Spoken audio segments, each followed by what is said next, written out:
बिस्मिल्लाहिर्रहमानिर्रहीम। नाज़रीन, मैं हूं जावेद बलोच और उम्मीद है आप लोग खैरियत से होंगे। तहरीक-ए-इंसाफ को जलसा करने की इजाज़त नहीं मिली और उनकी जो दरख्वास्त थी परेड ग्राउंड में जलसा करने की, उसे मुस्तरद कर दिया गया। ये दरख्वास्त आमिर महमूद की तरफ से दी गई थी, जो कि आमिर मुग़ल जो कि प्रेसिडेंट हैं तहरीक-ए-इंसाफ के इस्लामाबाद में, उनकी तरफ से ये दरख्वास्त थी। और फिर ये मामला हाई कोर्ट में गया और हाई कोर्ट ने ऑर्डर किया ज़िले इंतज़ामिया को कि जायज़ा रहे इस दरख्वास्त का।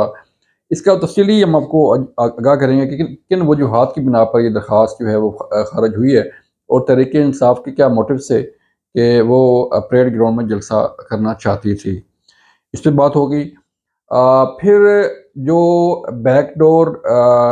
राब्ते हो रहे थे या राब्तों की खबरें थीं कि जी इमरान खान साहब को जेल में पैगाम पहुंचाया गया है कि आप जो है वो हाथ हौला रखें, तहरीक इंसाफ हाथ हौला रखे तो स्टेट आपके साथ जो है नरमी बरतेगी। तो वो मुज़ाकरात के तमाम दरवाज़े जो है वो बंद हो गए हैं। हमारे ज़राए बता रहे हैं कि अब ना तो कोई मुज़ाकरात हो रहे हैं और ना ही कोई ऑफ़र हो रही है कि जी आप मुल्क से बाहर चले जाएँ या आप मुल्क के अंदर रहें या आप मुल्क के साथ जो है वो खिलवाड़ खेलते रहें। तो इस तरह की चीज़ें जो हैं वो अब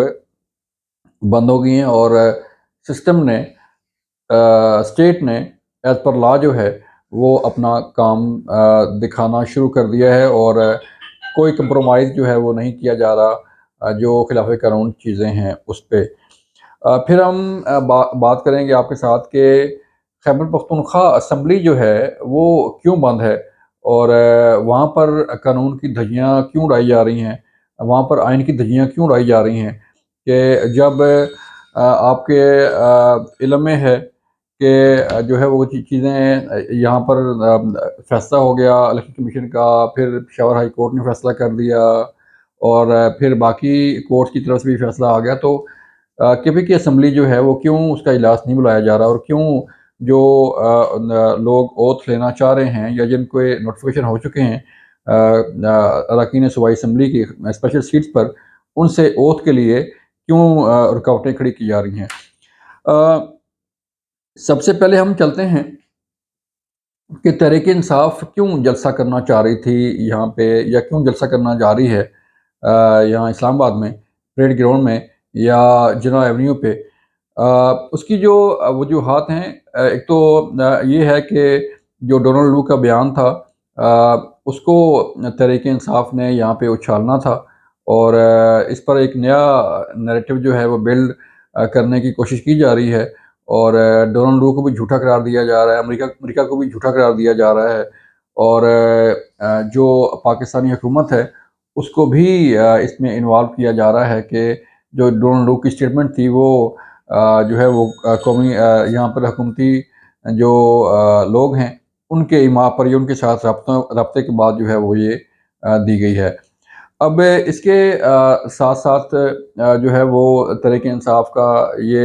मकसद था कि एक और एक्टिविटी जो है इस्लामाबाद में जनरेट की है, क्योंकि जितनी एक्टिविटीज़ आप जनरेट करेंगे, मुख्तलिफ कंटेंट जो है मार्केट में फेंकेंगे, उतना ही लोग जो है वो आपके साथ एंगेज होते हैं। पॉजिटिव चीज़ को कोई नहीं देखता और सिर्फ नेगेटिव चीज़ें जो हैं, आप किसी पे इल्ज़ाम लगाएं, आप किसी को चोर कहें, आप किसी को डाकू कहें, आप किसी का जो है वो चट्टा कट्ठा जो है वो खोल दें फेक तरीके से, तो लोग उसको सुनते हैं। लोग जो है वो अगर आप उनको हुब्बुल वतनी की बात करें, अगर आप उनको इंसानियत की बात करें, अगर आप उनको जो है वो चीज़ें पाकिस्तान के हक़ की बात करें, तो वो जो है वो स्पेशली जिन जो ट्रोलिंग करते हैं तहरीक इंसाफ के फेक अकाउंट से या उनकी तरफ से, तो वो इन चीज़ों को नहीं मानते, बल्कि वो इन चीज़ों को मानते हैं कि एक एक्टिविटी हो, किसी को ना जो है वो एक गैर यकीनी सूरत हाल पैदा की जाए। तो इस तरह की चीज़ें जो है वो चलना शुरू हो गई हैं और इसको फैलाने की कोशिश की जा रही है। फिर अब जब अमर मुग़ल साहब ने ये दरख्वास्त दी थी डिप्टी कमिश्नर को, डिस्ट्रिक्ट मजिस्ट्रेट को, तो ये उन्होंने कहा था कि हम परेड ग्राउंड में, यानी कि 23 मार्च को भी उनका ख्याल था कि हम जो है वो जलसा करें इस्लामाबाद में। एक तरफ पूरे मुल्क की फ़ौज जो है एंगेज है, 23 मार्च यौम पाकिस्तान के मौका पर परेड कर रही है, कौम यौम पाकिस्तान मना रही है اور دوسری طرف جو ہے وہ تحریک انصاف اپنا جلسہ کرنے جا رہی تھی۔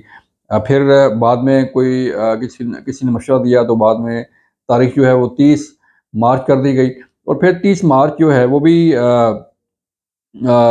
جب کی گئی، اور اس پہ بھی کوئی خطر خواہ ان کے مطابق جو ہے وہ مقصد کے مطابق جو ہے وہ چیزیں نہیں ہوئی، تو پھر اسلام آباد ہائی کورٹ سے رجوع کیے گئے۔ اسلام آباد ہائی کورٹ نے جب 2 دن کا کہا تو ڈسٹرکٹ مجسٹریٹ اور ایک مختلف اداروں کی ایک کمیٹی کو یہ معاملہ ریفر کیا گیا، اور جو تھریٹس ہیں یہاں پر اسلام آباد میں اس کا جائزہ لیا گیا، اور جو سیکورٹی کی صورتحال ہے اس کا جائزہ لیا گیا۔ تو اس تمام تر صورتحال کا جائزہ لینے کے بعد بالآخر جو ہے وہ ڈسٹرکٹ مجسٹریٹ نے اس کمیٹی کی ریکمنڈیشن کی روشنی میں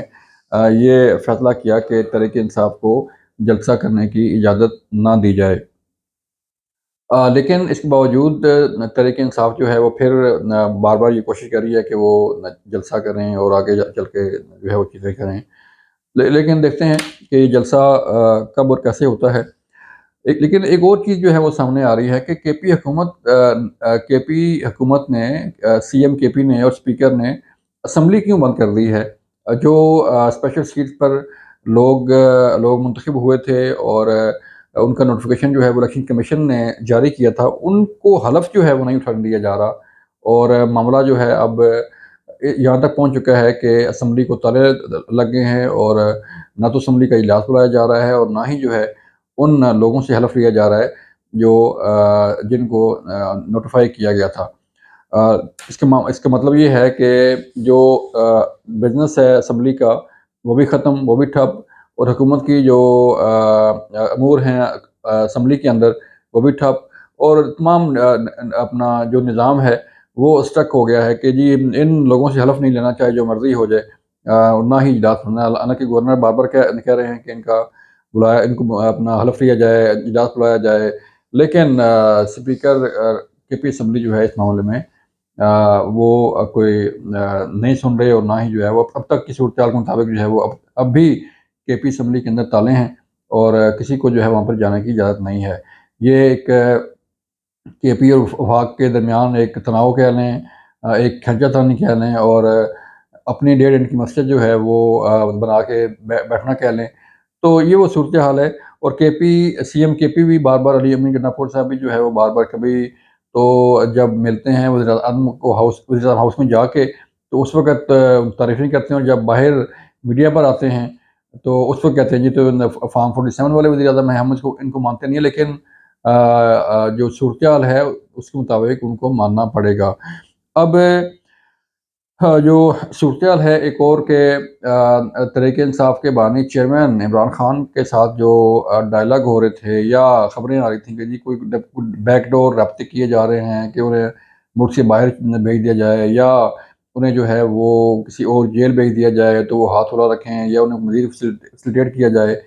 تو ہمارے ذرائع نے بتایا ہے کہ نہ تو کوئی رابطہ ہو رہا ہے، اور نہ ہی کوئی جو ہے وہ آفر دی جا رہی ہے حکومت کی طرف سے کہ جی آپ ایسے کر لیں تو ایسے ہو جائے گا، ایسے کر لیں تو ایسے ہو جائے گا۔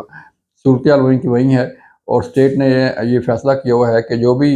قانون کے مطابق چیزیں ہوں گی ان کو آگے بڑھایا جائے گا، جس میں ثانیہ 9 مئی کے کیسز سب سے امپورٹنٹ ہیں۔ دیکھتے ہیں کہ آئندہ چند دنوں میں کیا صورت پیدا ہوتی ہے۔ اپنا خیال رکھیے گا۔ اللہ حافظ۔